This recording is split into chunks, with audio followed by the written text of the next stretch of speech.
नमस्कार मित्रांनो, तुमचे स्वागत आहे श्री स्वामी समर्थ. मित्रांनो, 19 मार्च गुरुवारच्या दिवशी गुढीपाडवा आहे.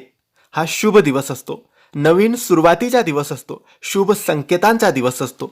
या दिवशी तुम्ही ही एक वस्तू ठेवून तुमची इच्छा बोलायची आहे. काही दिवसातच तुमची इच्छा नक्की पूर्ण होईल. मित्रांनो, गुढीपाडवा म्हणजेच 19 मार्च गुरुवारच्या दिवशी चैत्र नवरात्र सुरू होईल. चैत्र महिन्याचा हा पहिला दिवस असतो. याच दिवशी गुढीपाडवा आपण साजरा करतो. मित्रांनो, हाच दिवस असतो हिंदू नववर्षाचा. मित्रांनो, म्हणून हा दिवस अत्यंत महत्त्वाचा, अत्यंत शुभ मानला जातो. या दिवशी तुम्ही कोणत्याही शुभ कामाची सुरुवात करू शकतात, शुभ गोष्टी करू शकतात. देवाची सेवा, देवदर्शन, बरेचसे उपक्रम, बरेचसे कामं या दिवशी केले जातात. तुम्हाला एक छोटासा उपाय आम्ही आजच्या या व्हिडिओमध्ये सांगणार आहे. तुम्हाला एक वस्तू तुमच्या दोन्ही हातात ठेवायची आहे, देवघरासमोर बसायचं आहे.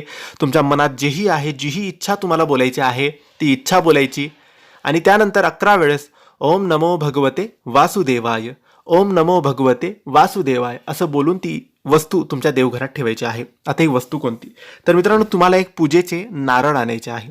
पूजेचे नारळ आणायचे, त्याला सोलायचं नाही, कारण तो आपल्याला फोडायचा नाही.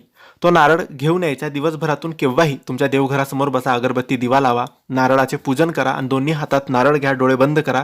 तुमच्या मनात जीही इच्छा आहे, जेही तुम्हाला मागायचं आहे, जेही तुम्हाला हवं आहे ते बोलायचं आणि 11 वेळेस ओम नमो भगवते वासुदेवाय, ओम नमो भगवते वासुदेवाय असं 11 वेळेस बोलायचा आणि तो नारळ तुमच्या देवघराच्या मधोमध किंवा जिथेही जागा असेल तिथे ठेवून द्यायचा.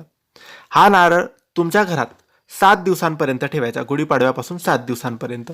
7 दिवसानंतर हा नारळ तुम्ही पाण्यात विसर्जन केला तरी चालतो किंवा जवळपास कोणतेही मंदिर असेल तर त्या मंदिरात जाऊन तुम्ही ठेवलं तरी चालेल. फक्त 7 दिवस ठेवा. 7 दिवसानंतर पाण्यात विसर्जन करा किंवा कोणत्याही जवळच्या मंदिरात तुम्ही जाऊन ठेवलं तरी चालेल.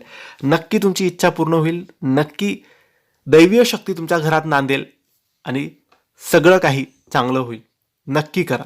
ही माहिती आवडली असेल तर लाईक आणि शेअर करा. काही प्रश्न असतील तर कमेंट्सद्वारे विचारा. आमच्या चॅनलला सबस्क्राईब करायला विसरू नका. धन्यवाद. श्री स्वामी समर्थ.